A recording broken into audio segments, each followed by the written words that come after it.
नमस्कार दोस्तों। किसी ने कितनी सही बात कही है कि इस मतलब की दुनिया में कौन किसी का होता है, धोखा भी वही देता है जिस पर हद से ज्यादा भरोसा होता है। एक छोटी सी कहानी दो भाइयों की, उम्मीद करता हूँ कि आपको पसंद आएगी।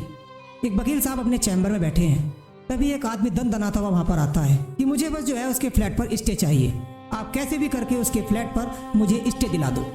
वकील साहब ने उसके कहा कि भाई आप बैठिए आराम से, थोड़ा ठंडा पानी पीजिए, और अपना जो ऑफिस बॉय था उससे कहा कि इनको जो है ठंडा पानी पिलाओ। जो ऑफिस बॉय था वो एक गिलास पानी लाया ठंडा, उनको दिया कि भाई थोड़ा सा आप आराम से बैठिए, रिलैक्स होइए और अपनी सारी बातें बताइए कि क्या समस्या है। उस आदमी ने कहना शुरू किया कि वकील साहब, मेरा एक छोटा भाई है और उसने फ्लैट लिया है और मैं उसके फ्लैट पर जो है स्टे लेना चाहता हूँ। वकील साहब ने कहा कि ठीक है, आप ऐसा कीजिए, अपने जो भी आपके डॉक्यूमेंट हैं, जो भी आपके कागज हैं, वो सारे आप मुझे दे दीजिए। मैं उसको जांच पड़ताल कर लेता हूँ, 3-4 दिन का समय उसमें लगेगा। मैं पहले अपनी तरफ से देख लेता हूँ कि क्या कर सकता हूँ, फिर उसके बाद जो आपको स्टे वगैरह लेना है वो मैं दिलवा दूंगा।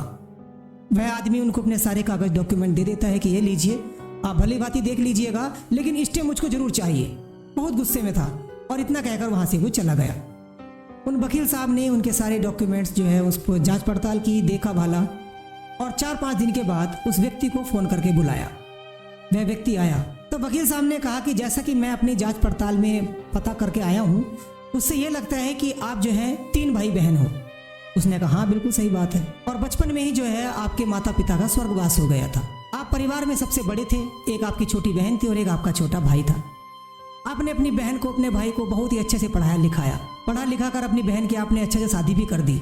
भाई को भी आपने इतना अच्छे से पढ़ाया कि उन दोनों की पढ़ाई के लिए आपने खुद पढ़ाई नहीं की, खुद मेहनत मजदूरी की, सारे कष्ट उठाए, लेकिन अपने भाई बहन की पढ़ाई लिखाई में आपने कभी कोई कमी नहीं आने दी।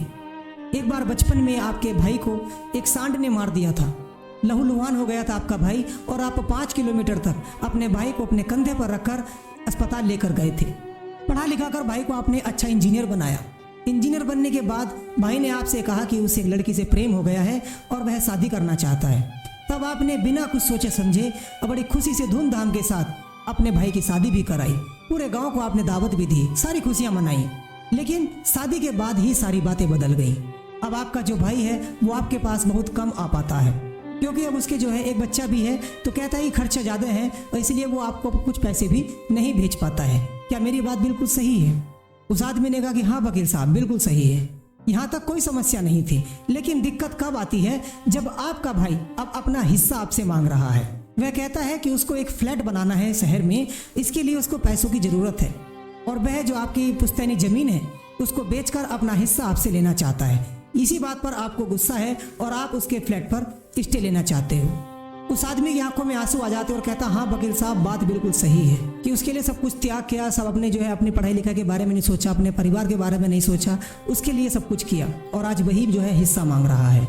तो वकील साहब उस आदमी को समझाते हुए कहते हैं कि आपकी सारी बातें सही हैं, आप पहले मेरी बात सुन लीजिए, अगर आपको अच्छी ना लगे तब आप कहना, मैं आपको स्टे दिलवा दूंगा। तो वो कहते हैं कि हाँ ठीक है वकील साहब बताइए। तो उन्होंने कहा कि भाई साहब आपका हाथ पहले से ही ऊपर रहा है, आप अपने उस हाथ को नीचे मत रखिए, आपने हमेशा अपने भाई के लिए किया है, आज भी कीजिए, और ऐसा करके आप जो आपका बड़प्पन है उसको कम मत कीजिएगा।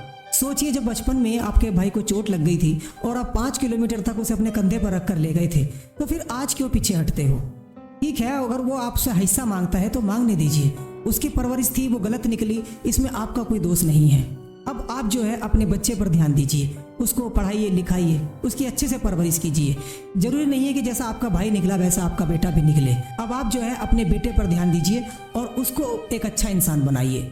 वह आदमी डबडबाई आंखों से उस ऑफिस से चला जाता है। वकील साहब सोचते हैं कि शायद नाराज हो गया है, इतने गुस्से में था, मैंने उसकी मदद नहीं की, उल्टा उसको उपदेश दे दिया, तो शायद वो जो है नाराज होकर चला गया है। कुछ सालों के बाद वो आदमी फिर से वकील साहब के ऑफिस में आता है और एक मिठाई का डिब्बा हाथ में लेकर आता है।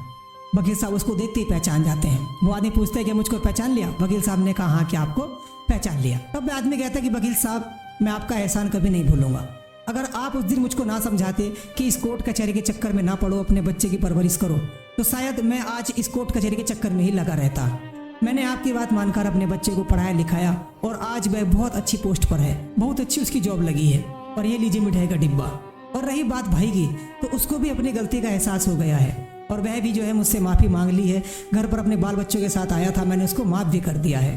वकील साहब आपने अगर मुझे उस दिन वो राय ना दी होती तो शायद मैं अपनी ज़िंदगी खराब कर चुका होता और अपने भाई से भी अपने रिश्ते खराब कर लेता। तो दोस्तों, इस छोटी सी कहानी से हमें बहुत कुछ सीखने को मिलता है कि क्या हम छोटी छोटी सी बातों पर अपने भाई से, अपने परिवार से लड़ झगड़ कर कोर्ट कचहरी के चक्कर में पड़ेंगे। अगर हम ऐसा करते हैं तो हम केवल कोर्ट कचहरी के चक्कर में ही उलझे रह जाएंगे और जो हमारा आने वाला कल है उसको हम बेकार कर लेते हैं। अगर वह आदमी भी उन वकील साहब की बात न मानकर कोर्ट कचहरी के चक्कर में पड़ा रहता तो क्या वो अपने बच्चे को एक अच्छा इंसान बना पाता? नहीं बना पाता। और क्या अपने भाई से उसके रिश्ते फिर से मजबूत हो पाते? शायद नहीं। तो इस कहानी से हमें यही सीख मिलती है कि अगर कोई हमारा अपना कुछ गलत करता है तो उसको माफ़ कर देना चाहिए, उसको एक मौका देना चाहिए सुधरने का, ना कि हमें कोर्ट कचहरी के चक्कर में पड़ना चाहिए। तो उम्मीद करता हूँ ये छोटी सी कहानी आपको पसंद आई होगी।